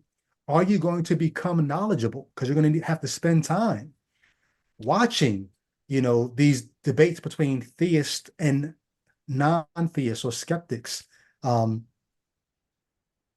going to have to decide whether or not you're going to wear the label atheist or agnostic atheist or atheist, the soft A atheist or hard A atheist.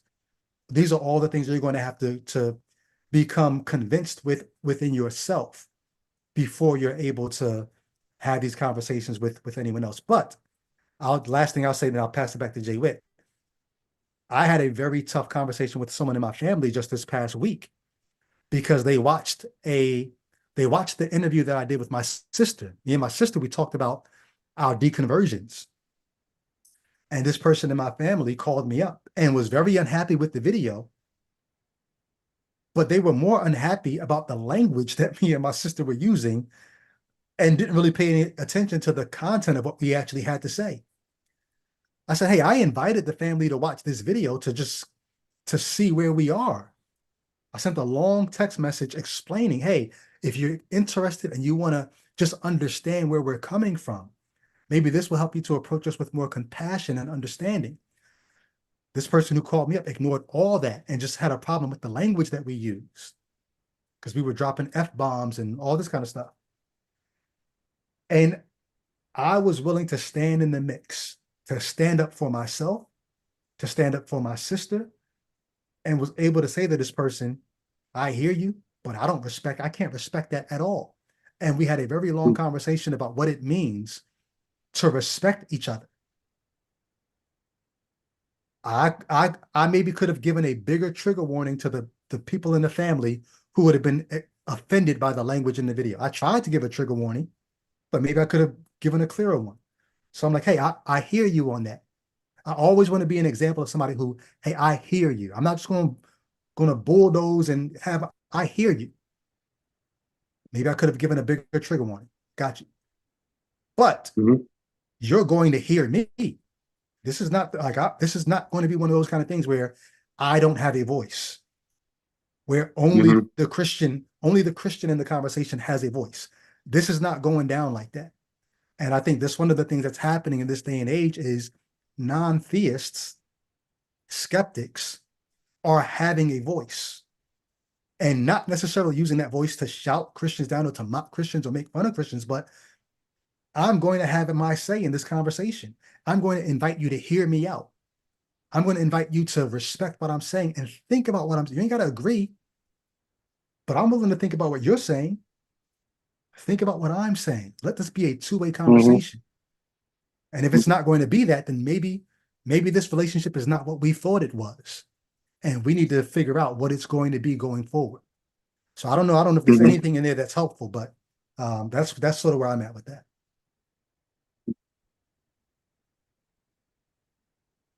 But you think you're waiting for me to comment on it some more, or If you have any, you if you have any, yeah, if you have any, if not, yeah, I don't know. I guess I've already said it. Yeah, I think basically each person has to decide how they want to live their lives, mhm. and you know, because there is no God telling us that you have Yeah, to proselytize. You don't actually have to proselytize for your unbelief either.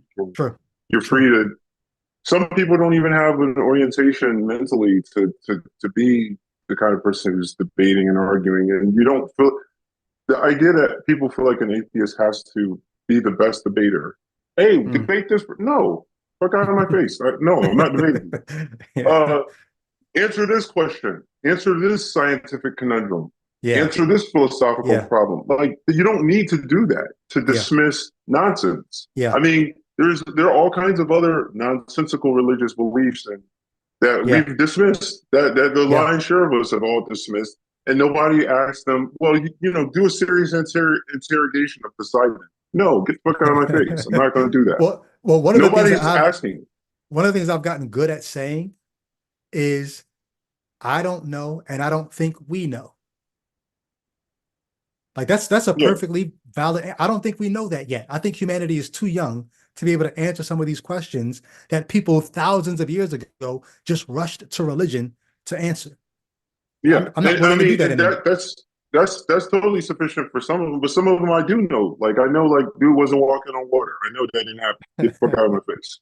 Like I like there's some of it that I'm just going to say, just like no, that didn't happen. Like this Mhm. is BS. And I probably wouldn't be so flippant if there weren't other BS that just was obviously even maybe more BSy. And I'm just like, all right, I dismissed that. That came along with it. All right, so they all get dismissed. Mhm. You show me the kitchen and the guy, I'll never forget. I went to the restaurant and it was one of these restaurants where you could see what was going on in the kitchen. Now, the whole purpose for that is to give you comfort. But if you see the Mhm. guy back there minding his nose, he's picking his nose, I got up and walked out. like, if I see that whatever you're telling me to believe is adjacent to some other real obvious BS in the book, I'm going to dismiss all of it wholesale. And I'm not going to present you with a lot of arguments for it. So I guess I Yeah, sound a little profane and crass with that, but I'm just like, but you also don't allow people to make you feel like you have to be some logician or a yeah, person who's just great at arguing to just be like, no, this is BS. Like I'm not. yeah, This is not for me. This is for somebody else. This is not for me in terms of the arguing about it. Isn't for me. I don't feel like arguing about it. Look, I'm good. We can still be friends. I don't mm, have to sit around here and argue and debate with you about whether, okay, well, what about this in Greek? No. Like, I got a life that I want to live. I'm not yeah, interested. yeah, Please, go ahead. Go somewhere else. yeah. Um, there's a lot that can be said on that. And this is I hesitate to give this advice. One, because I didn't take it, and two, I really don't even know that it's good advice, but I just think it's something that very many people who leave religion, I'm going to just say it, and then we can talk about it afterwards. Because Jay, but you said this to me um, early on. One of the best things. Once again, I'm sorry. I'm not saying I believe this anymore. Jay, but you might still believe it. You tell me. But one of the best things that a non-believer can do when they leave the faith is to remain the law abiding. I still think you should be law abiding, but remain moral in the sense that the Christian can appreciate. That way they have no stones to throw at you. So you don't you don't become an unbeliever and get divorced. You don't become an unbeliever and then start drinking excessively. You don't become an unbeliever and do anything that would make the Christian say, see, that's why you became an unbeliever. At one point, I thought, man, that is good advice because it robs them of the ability to pin your unbelief on something else. You just wanted to sin. Mm-hmm. But what happens is you're going to live your life as a grown person and make decisions that some believer is not going to appreciate. And at some point, they're going to say, aha, see, that's why you left. And I remember for a time, Jay Witt, there's some things you found out about me that at the time you didn't know that I was into, that once you found out, you're like, dang, this might ruin your this might ruin your witness as an unbeliever, because now if people tie your unbelief to this quote unquote sin that you're in, they're going to say that's why you left. And I'm like, I hate the fact that unbelievers have to have this appearance of living this, what the Christian would think is a upstanding life, because if you don't do that, now they're going to discount. They're not going to pay attention to any of your intellectual reasons for leaving. They're going to look at your life and say, oh, you left for these moral reasons. So when you ask for that advice, Earl, I was thinking, do I tell you to try to just remain as upstanding and morally solid as possible so that they can't discount your deconversion? And I'm like, I hate Remain in the station you were when you were called, remember? Yeah. I hate the fact that that's part of the counsel, because I'm like, no, like you should be able to live your life and not have to care about what they're going to say about, oh, that's why you really left. I don't know, what are your thoughts on that, Jay Witt? I mean, I think I've evolved on that to some degree, because I like, when does it end? When does the Yeah. tyranny end? I mean, Mm. you were under the tyranny when you were as a believer. Then you get out and you're still living by the rules of a believer because you don't want to give them a reason to be able to say he left. Well, who cares if they? I mean, they believe a whole lot of other nonsense too. So it's like, who cares if they add believing that nonsense to the whole other pile of nonsense they believe? Who Mm. cares, really? I mean, at some point you have to ask. I was having a conversation with someone this past week, and they were asking me about. They had mentioned something someone else was thinking, and I was like, yeah, I just don't think of other people in that way. Like, I don't allow people's I try my best, and now let's not get this wrong. People naturally care what other people think about them. So I'm not trying to advise somebody against our nature. We do care what people think about us, but we have to.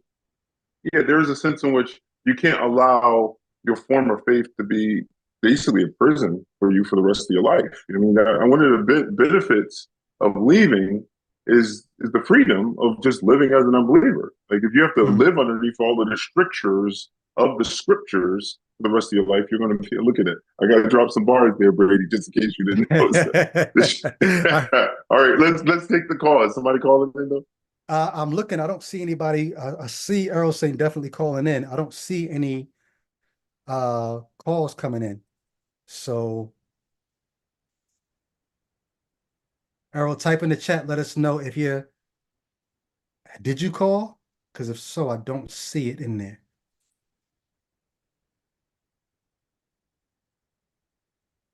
Unless you're going through the process of entering in all the digits right now. Maybe it'll pop up on my end soon, but I don't see it right now.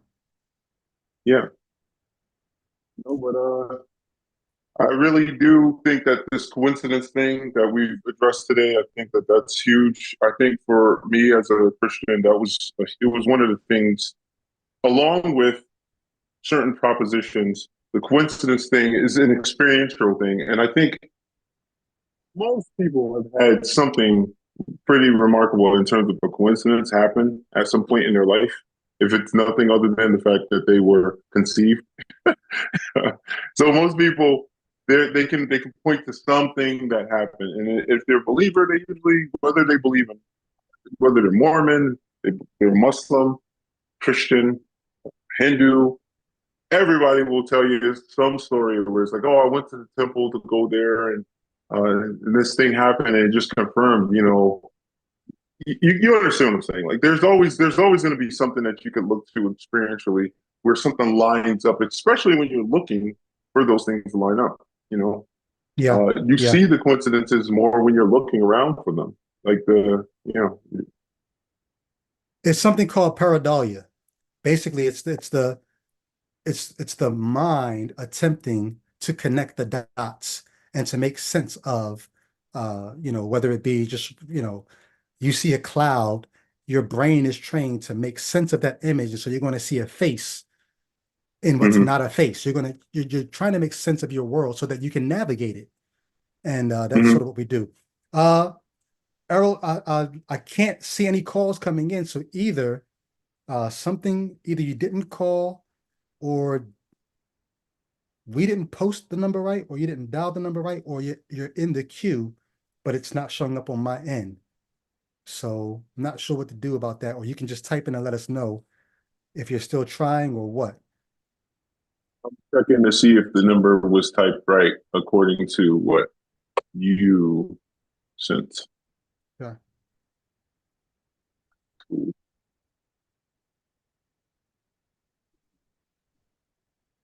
Maybe I'll say the number out loud for those people who can't see it. Maybe because, well, they should be able to see it pretty clear there. Yeah. But that's 305-224-1968. Oh, so this is the problem. Oh, so the problem is that we have yesterday's meeting ID. Wow. So the ID Oh, is sorry. 994-9178-4589. I'll say it again and then I'll try to get on here and put it in the chat. I'll put it in the chat. Hold on, give me a second. Okay. Sorry, guys. We put the wrong number in the on the screen. So the number is the same. The number is the same, but the ID, the meeting ID, is 994 9178 4589. 4589 is the last two? Mm-hmm. Yep. 4589. Okay. Yeah, so I'm gonna say it one more time for everybody. Okay, he already put it in there. Okay, good stuff. Good stuff. Sorry about now that. we should be getting. Sorry Yeah, that's my fault actually. But yeah. Okay. I think that's last week's ID that we have there up on the screen. I'm pretty sure. All right, so I'll look for that again. Let me see. If you're still there, Errol, we'll hold on for a minute to see if you can get that right number in there. Anybody else who wanted to call? Guy, Ghetto Gourmet said he wanted it, so he said he got it. So I guess we should be expecting at least one or two calls. We'll hang out. We'll hang out for a minute or two. Yeah, but we can keep on with what we were talking. Where were we at? Yeah, we're just talking about how you're going to have these things that you can point to that are going to confirm your bias for sure.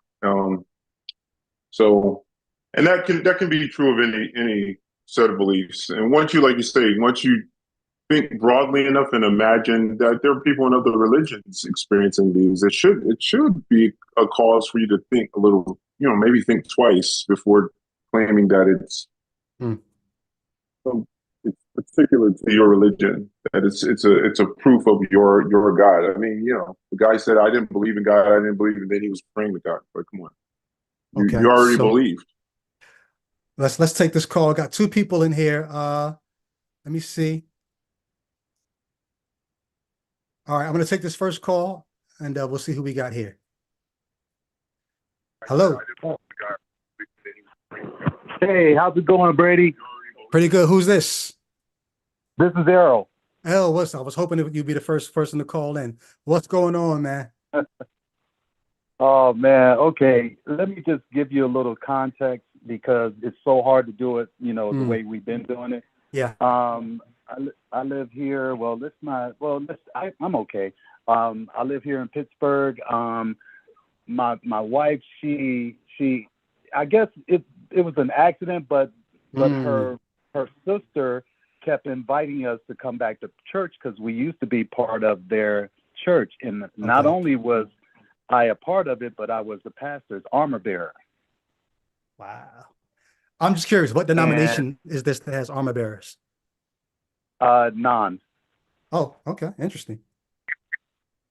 And so just being up under his leadership, and we were always close before I even joined their church.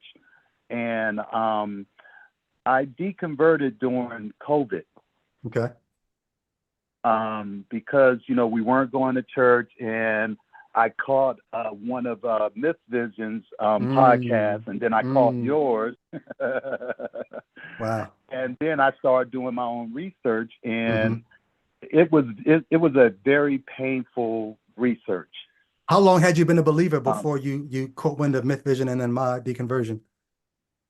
I am 59, Mm-hmm. so good part of my life. Wow. Ever since I was raised Southern Baptist. Mm-hmm. I'm originally from Tampa. Okay, And, I'm in Tampa right now. That's my hometown. Yeah. and so it was just a very difficult journey. And Bro, so you're talking at least 4 or 5 decades in the faith. Yes. Yes. And you come out of it after all that. So I can imagine just how difficult that was. Yeah. And it was really hard for me to talk about my new non-belief. Wow. And hold on. I'm sorry, Earl. Help somebody else out. Why, after 4 or 5 decades, you're finding out things that are shaking your faith? Why give it all up? Why not just amend it and make it some sort of like, oh, well, maybe we just had it wrong, and I can believe it this new kind of liberal way. Why deconvert? I think what it was, well, I know what it was for me was once your eyes open, and now the fairy tale is just that, a fairy tale. It was hard to put on your thinking cap and know how the world works, know how science works, know how just nature works. And now all of a sudden, I was raised to believe in a virgin birth, but I've never seen a virgin birth. I've never heard of a virgin birth that actually happened. And it was documented that this woman was a pure virgin. Hymen hasn't been broken, and she's pregnant. And so when I started going down the proverbial rabbit hole, it was really heartbreaking. Okay. I mean, it was extremely, I literally remember working, and I work outside. So I remember working and crying at the same time. And people asking me, hey, are you okay? Earl, are you okay? I'm like, yeah, I'm just going through some things. But it was almost as if you go through those stages like people do with cancer. First they're sad, then they're mad, then stages of grief. Lash out. Stages of grief. I literally went through it where I was really, really mean. Not to other people, but just in my head about this whole thing and how it affected me. Yeah. And my wife, with her beautiful self, she never really gave in to the religion. She always had questions as a young teenager where it just didn't make sense to her. Okay. And the hardest part was while we were a part of that church, she would literally be, a good word for it is depressed when we leave, because she would see everybody running around catching the Holy Spirit. Oh, wow. And none of it made sense to her. So, and her brother-in-law, he didn't make it any better by while he's hooping and hollering, he says something like, well, if you don't feel this, there's something wrong with you. And she actually felt like he was talking to her. Yeah, so she wow. took it personally, and Oh, she my would gosh. leave literally in tears and depressed. And I was so deep in the religion that I couldn't help her. I would pray and say, God, please reveal this, what I'm feeling, to her. Wow. And so it got to the point that she stopped going. She would only come on first Sundays for communion, which is crazy now that I understand it. Yeah.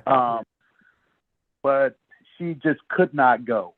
And that I literally went to church as his armor bearer for a little over a year without my wife. And of course, everybody would ask, oh, where's your wife? Where's Miss Walker? Boom, boom, boom. And I just like, hey, look, she's not feeling good.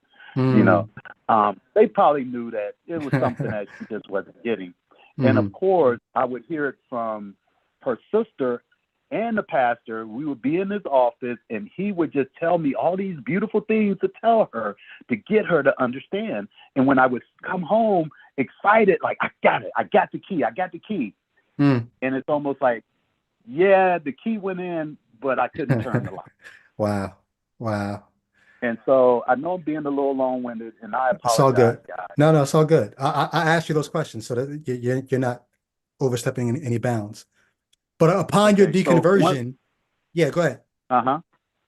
Oh, okay. So one more thing. So as I'm going into what you're going to ask me. Upon my deconversion, matter of fact, ask me the question. I make sure I'm. Yeah, well, no, I'm upon your deconversion, I'm curious, was your wife relieved? Like, okay, so it wasn't me all this time, or was she maybe even like you were? Like, I could imagine why the reason why you might have been mean in your own head is you kind of go through this stage of being resentful, like you've been lied to or you've been misled, or if there is some truth out there, why didn't God reveal it to you? Why did you have the version that you're now thinking is not true? Like, what was your wife's reaction to your deconversion? It was probably the hardest thing to do was to sit down and talk to my wife that I'm having a change of heart and a change of mind. Because I had been, in her eyes, this sold out for Christ. Hey, my husband is doing this, he's doing that. And to as a man, to sometimes we got to take our pride, put it to the side and say, look, I was wrong. But Wow. when I sat down and I talked to her, I literally let her see a little video by another brother who his whole thing is deconstructing the Bible. And he went through Genesis word for word and then broke it down to where when you think about it, does this really make sense? And so I think I know she was relieved. She was relieved. But I think she was sad for me because she saw how I was struggling. Wow. Well, that's love, right? And, that's love. She knows how much it meant that to is you. definitely love. Yeah. And I guess the biggest part of it all was a little revelation was, hold on, she's writing something. Oh, that definitely. She felt when I told her that I was deconverting, her fear was everybody was going to blame her. And that's exactly, and it came out, this came out Saturday. And when it came out, the first thing her sister asked her was basically, what did you do? Because they knew that she was having problems with the faith and with Christianity. And she figured, and I'm sure they figured, hey, with COVID, and then after COVID ended, they just didn't come back. And I was really, I apologized to my wife because it felt like I was putting her out there. I'm not showing up. They're blaming her, and I'm not saying anything. Wow. It's like I let her take that on. And in a way, I'm glad that she did say something. So when we do have the talk, and because that pastor and I are so close, he literally told her that my heart is broken. I can't believe. Is there anything I can do? What is he? Who is he listening to? Do you think I should talk to him? And another big thing that you helped me with, Brady, was I watched the show that you did with your sister, and there was something that she said that literally stopped me in my tracks. Called my wife, apologize again, and then I sent her the time stamp when your sister revealed about how she felt sitting in church watching the same people go to the altar over and over and over, and that's exactly what she told me. She would say the same people up there crying out to God for understanding, revelation, or healing, and jump around the church, scream, give money, and then next Sunday come and do the same thing. And that's one of those things that get those wheels turning. Like, is God really hearing these people?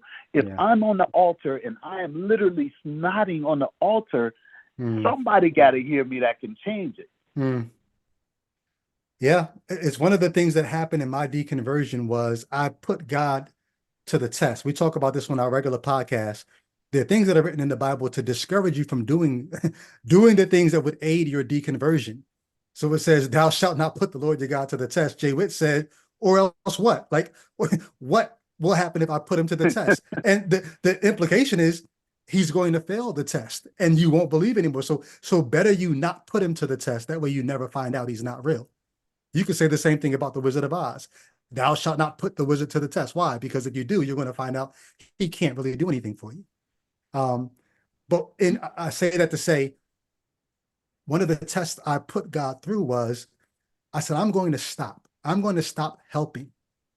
I'm going to stop doing the work that it takes in my mind to connect the dots to make it look like you did something. And I'm going to just sit back and see if you do anything without me helping. And when I did that, everything stopped. Now my life kept going, but I realized it was on me. And it had been on me and the kind people around me and our willingness and desire to help answer one another's prayer and all. It had been on us this entire time. And I picked back up the responsibility for my own life. Yeah, that's the old, pray that God would give the doctors the wisdom to to do the Right. operation, right? That's that same thing again. Mm.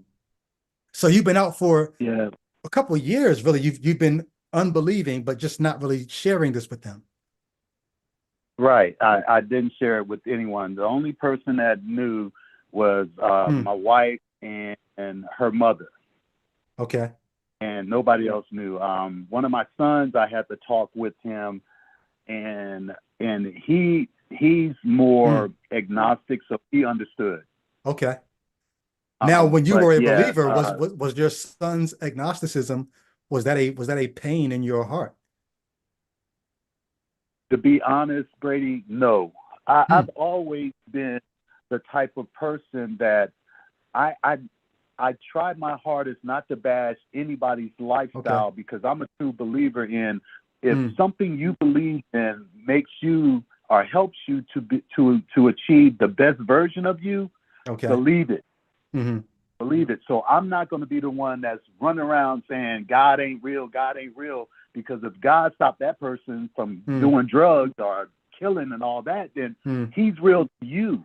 And so with my son, I took all my boys to church and taught them about Jesus and everything like that. And I guess now that I'm in my silver years, I kind of feel bad because I was already blocking their own minds as far as to taking the limits off. Now that I'm out of this, I feel that my life is limitless now. Yeah. I don't have anything hanging over me that can stop me from achieving anything I want to achieve. I hope somebody is and listening I know and that hearing when I that. achieve it, I can't give it to God. I got to say, I did the work. Hey. You said something along that line earlier. What you just said is so powerful. The limitlessness of, I can think about all kinds of things now. I can go anywhere. I remember just having that sense of, one, getting my mind back. So there's no longer this internal dialogue that I'm constructing between trying to put Bible God's voice together in my head from all the different passages of scripture that I know and constructing a deity that's talking to me, to remove that side of the conversation. And now it's just my own thoughts that I get to enjoy. And like you said, now I can be limitless in thinking my own thoughts and living my life. I hope somebody hears that, and everybody who's deconverted understands what you're talking about and says, oh, yes, I remember getting that sense of freedom. But now that you think about this, now that you're kind of outed, let me just ask this, because I want to make sure we get to this other caller who's been waiting too, but I just want to ask you real quick, Errol. Sure. Since you stopped believing, let's help somebody else out. What's changed? Like, did the ground open up and swallow you? Did lightning strike? Like, is there a dark cloud following you? Are you depressed because of, like, what happened? Oh, Brady, I'm glad you asked that, because actually that was going to be my closing statement. What's changed? My wife is so beautiful. She literally said it for me to her brother-in-law and her sister. she said, Errol is still the same Errol. He's still happy. He still jokes around. He's still a loving person. Nothing has changed. The only thing that's changed is that he just doesn't believe that anymore. But he's still the same person. She literally told them basically, you've been around him and you didn't sense it. Oh, please don't let me get started on that, because there are people who are finding out like what my life has been like the last 5-6 years. And they're like, but wait, but we knew him during that time. How come we couldn't tell that he was? That should tell you something about your faith, about how manufactured it actually is. So like I said, I appreciate you guys opening up the line. And yes, sir. Jay Witt, I will say you are absolutely right. I don't have to give anybody an explanation why I don't believe anymore. Actually, that's my personal business. But I just feel that with us being as close as we are, that I don't know, I kind of feel like I should tell him, but at the same time, I don't want to be the one to tell him, and then all of a sudden he starts listening to you, Brady, and say, oh, that's kind of making sense. Hey, man, like, so I don't want the town coming after me. Yeah, I feel you. But I tell you what, I think there's several people that I know personally who have deconverted after I deconverted. And they've literally said to me, they said, if somebody like you, knowing what you know, can deconvert, they said, it's not that I deconverted because of you, but what they did say was, it made me think, then maybe there's something that I need to know. And they went and did their own research. And so I wouldn't feel bad if you saying the things that cause you to question and ask questions and to question the answers that you were getting, if it makes somebody else say, well, man, maybe I need to ask some questions too. Like, what's so bad about asking questions? Well, sir, I just want to leave you guys with, I really appreciate your podcast. I'm always watching. Appreciate you. And I'm not going to give anybody else. Well, yeah, I will. You and Myth Vision, when you was on shout Myth Vision, that shout was fire. That was fire. When you was on Myth Vision with Derek, that was fire. Yeah. That's the homie. I'll be back on there in a few months. And I'll be watching. There's one more person I want to shout out if I can, sir. Yeah. And that's Coach Renz, Why I Left Religion. Oh, I heard about his podcast. Yeah, he's the one that he goes from Genesis through the Bible and just verse for verse and then breaks it down. He's extremely knowledgeable, been all around the world, been inside the Vatican, been to parts of the library. So he's that guy. Okay. But he's like Jay Witt said, he would throw a couple of F-bombs, so some people might, Yeah. You got to throw in the F-bomb after you deconvert. But thank you, brothers. I really appreciate your call. Yep, indeed. Much love. All right.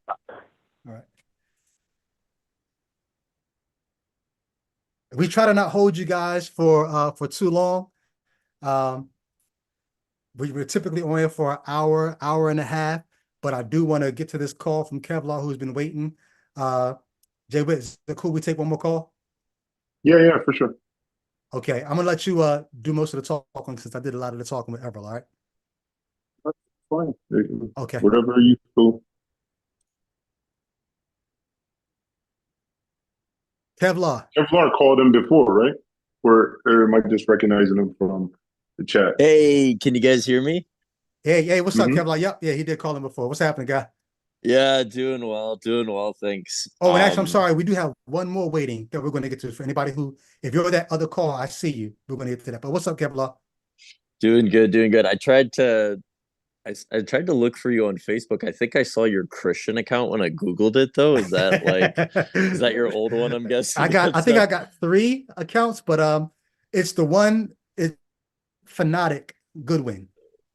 So as a rapper, as a rapper, it was Fanatic. Great. Now it's Fanatic. But if you can, maybe put your Facebook name in the chat, and I'll find you, and I'll friend you on Facebook. I still have to start one. I was just Okay. looking for Oh, it real cool. quick, and Yep. so Yep. I'll get a new one going All because I right. was like, I haven't been on in a bit either, and I was like, Yeah. well, maybe I should start up again. I'm an But old head. It's the old school platform, but I'm on it because on Facebook you can write paragraphs and just have it out. The other I love it. platforms are not good for that, so that's why I'm on Yeah, there. you But what? just go wholesale with it. Yeah. That's great. What's happening though? Talk to us. Yeah, I'm doing a lot better. Like I think Mm, the advice you gave me, like one of the things, like so basically what to catch people up was like I've still got my Christian cap on, but like I'm like, dude, the atheist arguments I think are better, right? So right. it's just like I don't know how we're like, yeah. And one of the things that I've been constantly doing is just engaging with apologists, Mm, listening to like trying to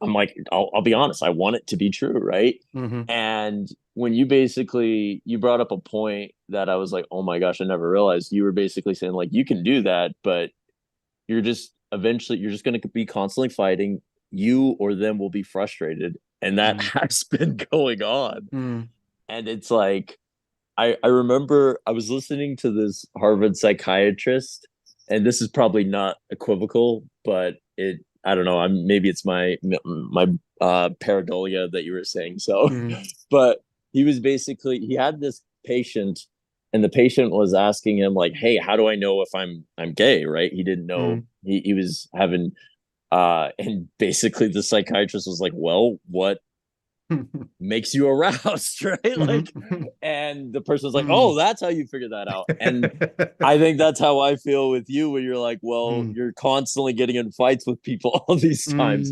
yeah. And so I think I've got like maybe one last question, and maybe I just need to let this brew a little bit more Okay. because I've just been like, uh, I've been constantly like thinking about my exit strategy of this because it's kind of like I'm surrounded by people that really want me to like the color blue, but I'm like, well, I can tell you I do, but I'm like, Mm, it's just not, it just doesn't make mm, sense to me, right? Like it's yeah. like if it works for you, great. But my question is so my understanding with Calvinism is it's deterministic. We have no free will, and God knows everything, and everything's pre-planned. Mm, Open theism is God doesn't know the future, mhm. and I'm there's like something like Molinism or Arminianism or whatever, Two different. where yeah, are they two different? Hmm. Okay, so I so I'm just saying I can't get behind Calvinism. I can't get behind open theism. I think those are I just can't get behind those.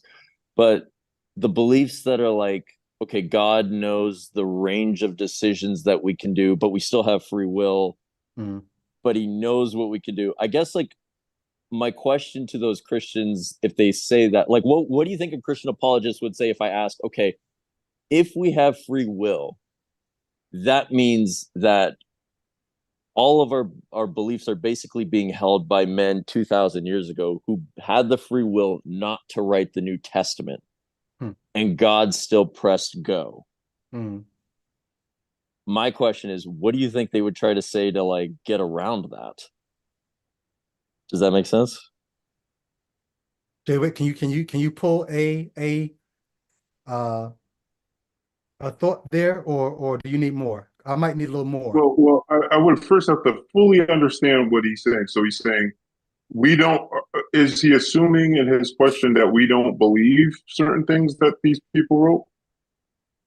So, uh, no, I know you guys aren't believers. I'm asking you, what do you think a Christian apologist would say if, uh, have you guys heard of the evidential Christians where they're like, oh, I just Hmm. believe because of the evidence, right? Right. They're like, I Hmm. don't believe in Yeah, yeah, yeah. experience and all that, and so they think so. My only issue is if I can't get behind Calvinism, where we don't have free will and it's all deterministic, but if we do have free will to like quote unquote like uh do things or whatever, then that means the author that also applies to the authors of the New Testament. And so what I'm saying is when God supposedly delivered the most important message in the world, it's it seems like it would be dependent upon those authors writing it down. And if they didn't write it down, if they decided to just cower away, if they decided to not whatever.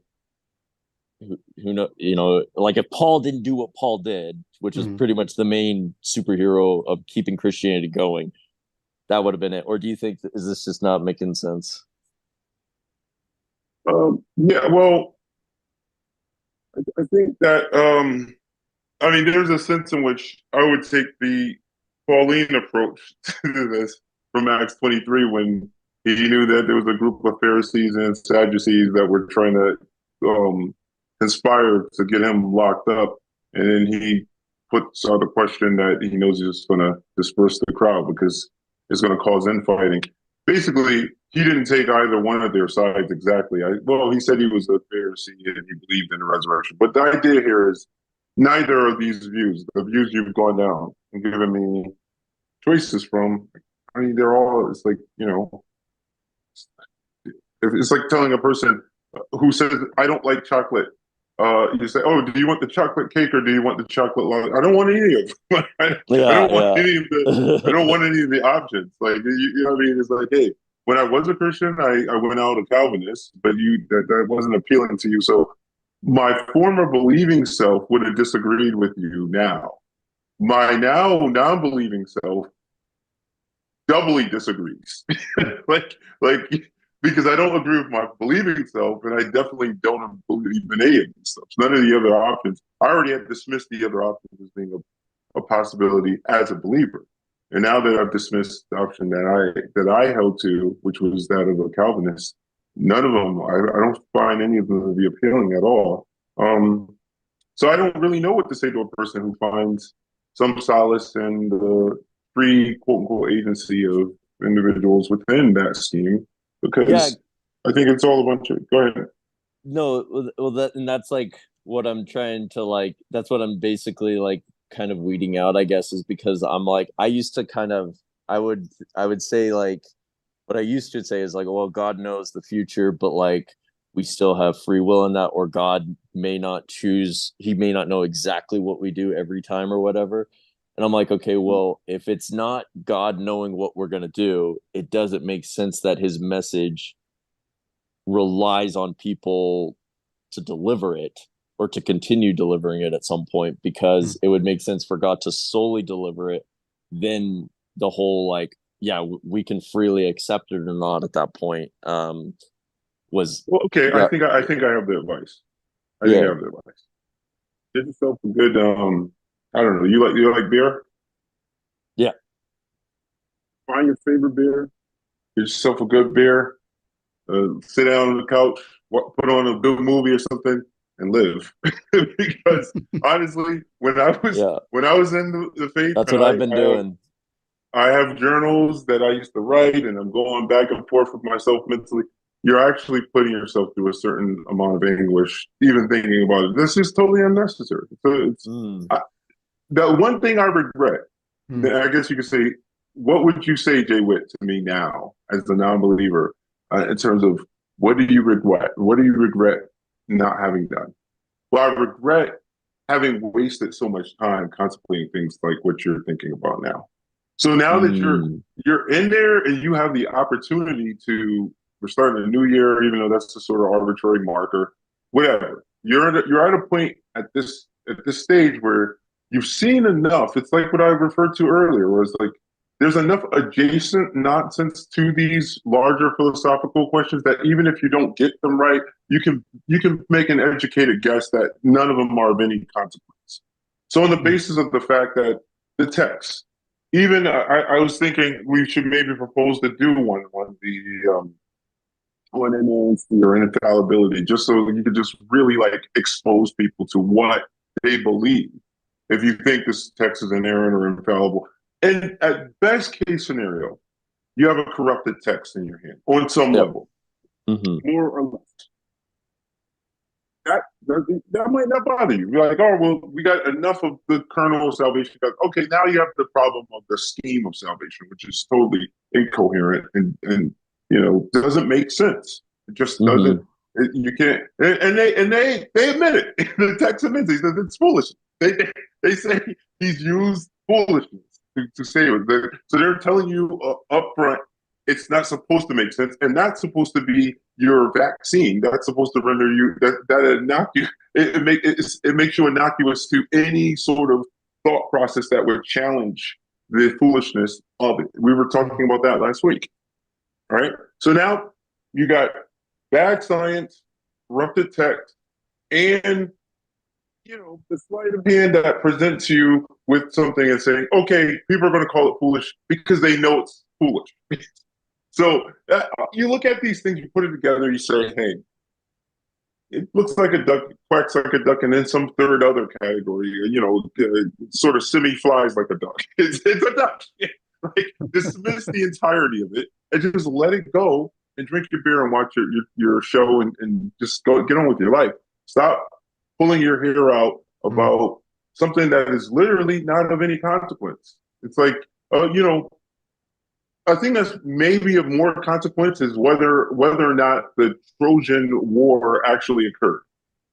I think at least you have historians debating on either side of that. It's possible it was history, but this might be and that's of little consequence. That's if you think about that and how much the world will change or not change if it happened. That's the category this is in. That's the category. This kind of talk of, does man have free will? Does man not have free will? How much agency? I understand you're on the brink of deconversion or deconstruction. And these are questions that are still relevant to you. All I can say is that once you take the plunge and grab your beer and watch your movie, you will realize how much time you wasted right where you're at. But I can only show you that over here, those of us who have taken the plunge are swimming and having the time of our lives playing, I don't know, volleyball in the pool. Okay. That's all I can show you. I can say, hey, just look at us. As the Christians used to say, come over here where the table is spread and the feast of the whatever is going on. Come on in, the water's fine. They say the feast of the Lord, but I can't say the feast of the Lord is going on. I just say, look over here. When you dip, you ever get to a pool, you dip your foot and it seems really cold, but when you fully immerse yourself, you realize your body temperature adjusts or whatever. It's not as cold as you thought it was. Guarantee you, you've already dipped your foot in based on our last live with you. Yeah.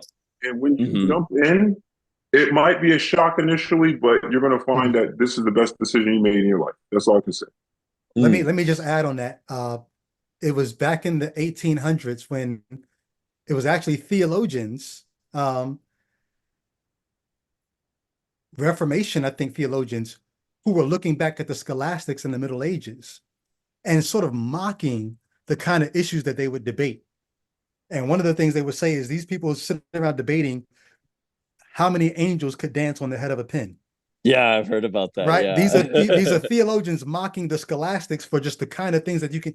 But I'll tell you this much: when I'm scrolling Facebook and I see Christians that I used to rock with heavy, I see them posting, well, the Bible never said that we could da, or you had a woman pastor do such as you did what, and all these little things.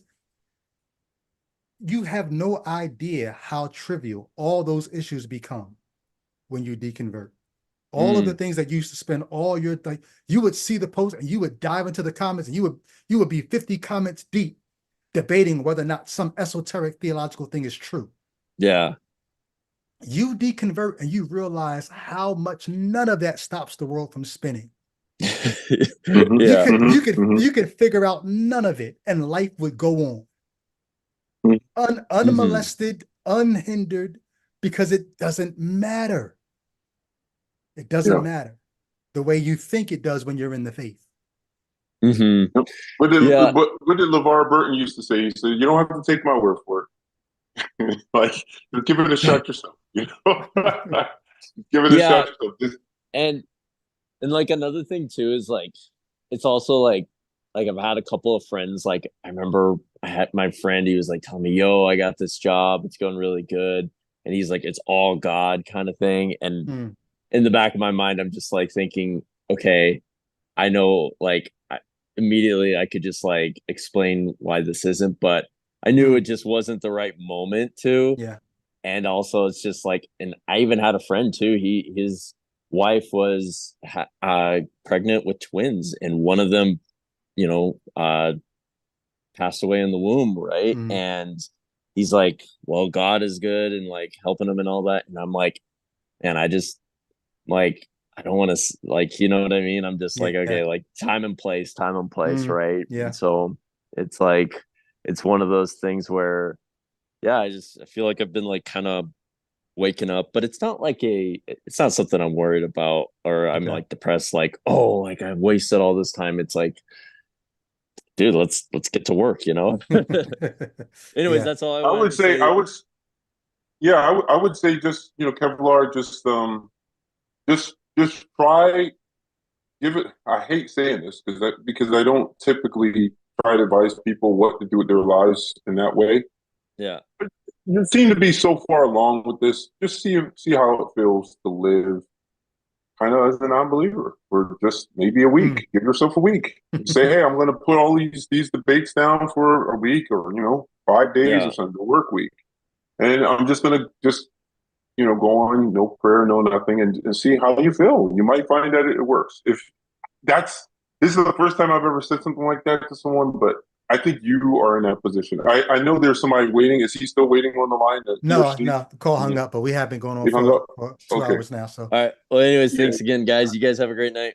hey, thanks for calling, man. And yeah, let us know how things go as you continue to put your world together and figure out where you're going to stand and where you're going to walk. And what's the psalmist say? Don't stand in the place of, don't sit in the seat of. You're figuring out what seats you're going to take and what stands you're going to take. So let us know Yeah, for how far you're getting sure. at. I'll look for you on Facebook. Yep, All all right. good. Take care. Talk to you, Kevlar. Cool. Yeah, good call. Good calls. Yeah, we typically try to not go this long, but if it's good calls, I don't mind it. I don't even know how many people are still in the chat. You guys are still in the chat. Thank you for rocking with us all this time. Still 34, 33 people in the chat. That's nothing to sneeze at. If you have not liked, please like. If you have not commented in the joint under, come back and comment. Subscribe if you're not subscribed. We will be on every Tuesday. Think about calling in or tell somebody that you know who is looking at that front door that they can call in and talk to some people who've been where they are and and have walked that road before. Any last words, Come Jay? on, come on. All right, that Yes, being sir. the case, we're gonna let it go. We're gonna let it flow. Let me scroll up, make sure I didn't miss any more super chats. Oh, did Dayton make that song about Brady, make that video about Brady? We were supposed to talk about the Dayton song. We'll do it next week because it's already been 2 hours. So we'll do the Dayton song next week. Yeah, I'll make sure we get to it next week. For those who are looking like it's weird about my background, I'm in Tampa visiting my pop, so I'm not in my normal setup. So I'll be back home maybe in 2 weeks. I'll be back here broadcasting live from Tampa next Tuesday. Any last words, Jay Witt? No. We've had plenty. But I'll see you guys next weekend. Like, hopefully we'll Yeah. get this podcast up on those DSPs. All right. Yep. Much love. Thank you guys. Till then.